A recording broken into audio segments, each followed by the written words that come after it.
Espelhos esféricos. Lembram que a gente tinha dois tipos de espelhos esféricos? Os espelhos côncavos e os espelhos convexos.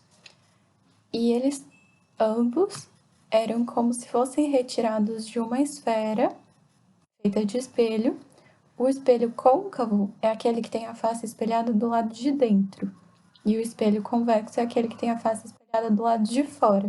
Se vocês tiverem uma concha, aí recomendo que vocês peguem, ela precisa ser brilhantinha, para vocês testarem.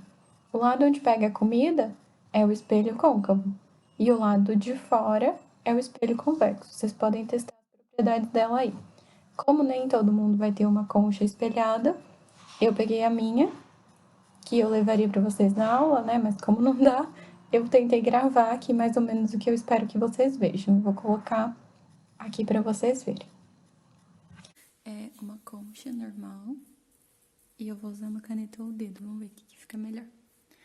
Do lado de dentro da concha, onde a gente pega a comida, vocês estão percebendo que eu tô de ponta cabeça?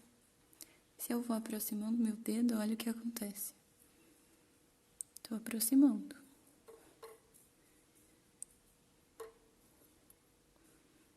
Ó, minha unha agora tá pra cima.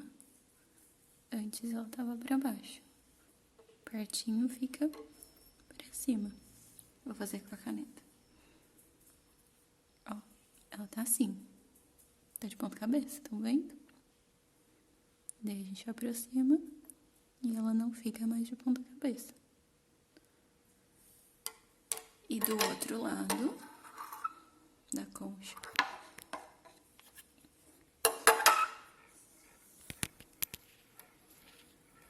Aqui. De novo. Agora percebam que eu não estou mais de ponta cabeça. Vamos lá.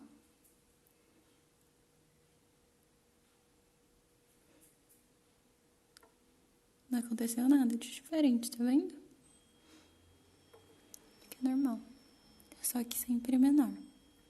E agora vocês vão comparar isso com os resultados que a gente chega a partir dos desenhos, ok? Então, vamos entender. O espelho côncavo, ele pode fazer duas coisas diferentes, como vocês perceberam.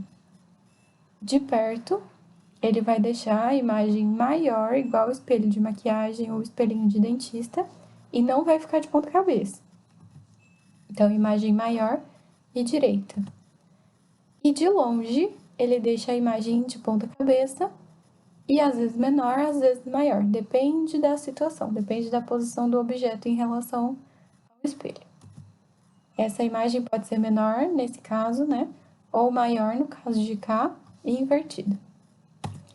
E aí, a gente fez as representações desses espelhos com os pontos mais importantes que ele tem.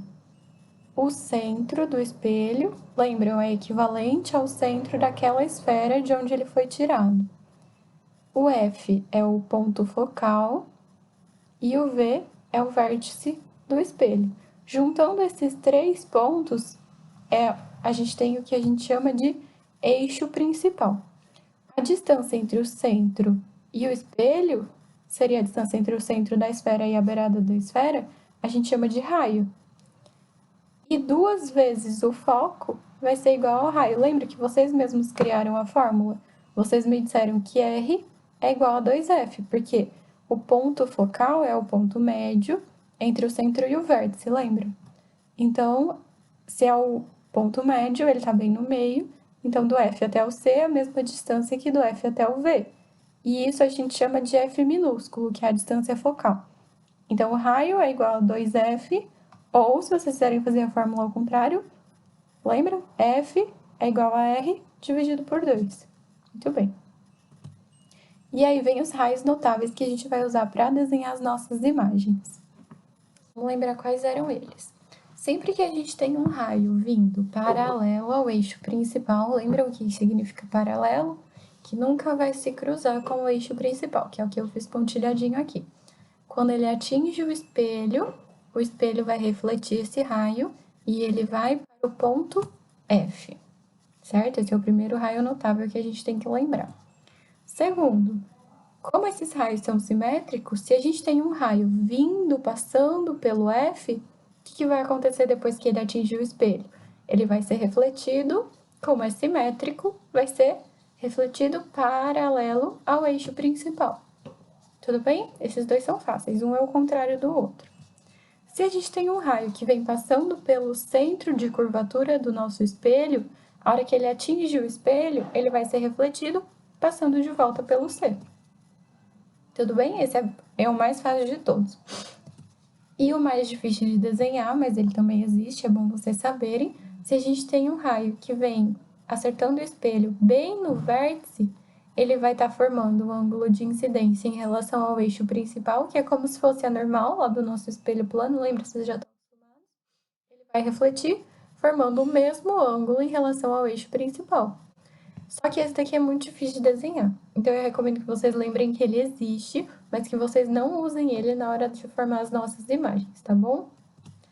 Então, vamos formar as nossas imagens. A vela é o nosso objeto. Os raios notáveis é o que a gente vai desenhar saindo da ponta dessa vela. Então, vamos imaginar que toda ela tá sendo iluminada por alguma outra coisa, não só pela chama, a vela é só um exemplo, poderia ser qualquer coisa. Então, vamos imaginar todos os raios saindo daqui, mas como não dá para desenhar todos, porque lembra, são infinitos, a gente vai usar só o da pontinha aqui. Então, se vem um raio paralelo ao eixo principal, a hora que ele atinge o espelho, o que acontece? Isso mesmo, vai pelo F. E a gente precisa, para formar a imagem, a gente precisa usar 2 raios notáveis no mínimo. Então, vamos escolher 2. Escolhi o primeiro, vem em paralelo, acertou o espelho, volta passando pelo F. E vou escolher o segundo, que também era muito fácil, que é aquele passando pelo C. Então, se ele vem passando pelo C, a hora que atingir o espelho, ele é refletido nele mesmo. E onde a imagem se forma? No ponto onde esses raios se cruzaram, bem aqui. Então, como é que eu vou desenhar essa imagem? Ela vai continuar começando no eixo principal, igual ela começava aqui, e ela vai até onde eles se cruzaram. Então, ela vai ficar bem aqui. E que tipo de imagem a gente tem aqui? Ela tá de ponta cabeça, então a gente chama isso de invertida. Ela é menor do que era o nosso objeto, então ela é menor ou reduzida. E os raios se cruzaram efetivamente, não foi através de prolongamento, a gente não precisou prolongar esses raios. Então, além disso, a imagem é real. Se a gente tivesse precisado prolongar os raios, a imagem formada seria virtual. Então, essa imagem é menor, invertida e real. Exatamente o que acontecia quando a gente olhava com a parte de dentro da concha para alguma coisa que está bem longe. A imagem ficava menor de ponta cabeça. Seguindo, agora nosso objeto está um pouquinho mais perto do espelho. E eu vou usar os mesmos raios para a gente ver o que acontece. Então, vem paralelo, passa pelo F. Outro. Eu queria que ele passasse pelo C, só que não dava. Então, o que eu fiz? Prolonguei o espelho. Lembra que dava para fazer isso? Então, se o espelho viesse até aqui, esse raio atingiria ele aqui em cima. E ele está bem na direção do C, percebam. Então, a hora que ele bate no espelho, ele é refletido passando pelo C. E aí, os raios se cruzaram aqui embaixo. E a nossa imagem vai ficar gigantona aqui atrás. Então, obviamente, ela é uma imagem maior do que o objeto. Ela continua de ponta cabeça, então ela continua sendo invertida. E eu não precisei prolongar os raios para que eles se cruzassem. Eu prolonguei o espelho, mas isso não tem problema nenhum. Os raios se cruzaram efetivamente. Então, a gente tem uma imagem maior ou ampliada, invertida e real. Aproximando mais um pouquinho, continuamos com os mesmos raios notáveis. Vem em paralelo, reflete passando no F. Vem na direção do C, é refletido, voltando nele mesmo. Aí percebam que interessante, ó, para cá, mesmo que eu aumente para sempre, esses raios nunca vão se cruzar. Então, o que a gente precisa fazer? Para o lado de lá, eles se cruzariam. Então, a gente vai prolongar esses raios até eles se encontrarem. E eles se encontraram aqui. Então, onde vai se formar a nossa imagem? Começando no eixo principal, até o ponto onde eles se cruzaram. Bonitinho, né? E olha só o que aconteceu agora. A imagem ficou maior do que o objeto, mas ela não está mais de ponta cabeça. Quando ela não está de ponta cabeça, ela é chamada de direita ou direta, tanto faz, os dois jeitos de falar estão certos. Normalmente a gente usa direita. E além disso, a gente precisou prolongar. Então a imagem é virtual, maior e direita. E aí de tarefa para vocês, desenhem seguindo as medidas bonitinho, né? Daqui até aqui a mesma distância que daqui até aqui. Verifiquem o que aconteceria com o objeto se ele estivesse bem no C ou se ele estivesse bem no F, tá? Fica de desafio para vocês. E o espelho convexo, que é o outro lado. A imagem, como vocês notaram lá no vídeo que eu gravei para vocês, é sempre menor e direita, independente da posição onde está o objeto. E como é que a gente vai representar ele? Então, aqui, em vez de os pontos importantes estarem para o lado esquerdo, que era o lado que refletia, aqui o lado que reflete continua sendo esse, só que agora o espelho está invertido. Então, o centro dele não está mais para o lado de cá, está para dentro dele. O foco, o ponto focal, é o ponto médio entre o V e o C, e o V continua sendo o vértice do espelho. Então, continua valendo aquela formulinha de que 2F é igual ao raio, e o eixo principal continua sendo pontilhadinho. Vamos ver o que vai acontecer com os raios notáveis agora. As propriedades continuam exatamente as mesmas, só que isso é um espelho. Então, o raio não vai atravessar o espelho. Só que se ele vem paralelo, ele queria passar pelo F. Só que ele não pode entrar. Então, o que vai acontecer? Ele vai na direção do que seria o F, só que refletindo. Então, ele vem para cá, para cima, em vez de entrar aqui no F.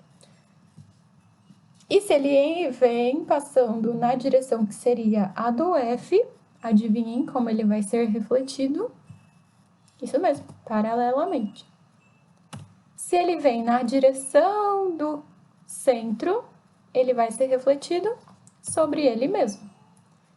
E o V é o que não muda nada. Se ele vem acertando bem no vértice do espelho, ele vai formar um ângulo com o eixo principal e vai ser refletido nesse mesmo ângulo. Esse raio notável é igualzinho, porém igualmente difícil de desenhar, então a gente não vai usar ele.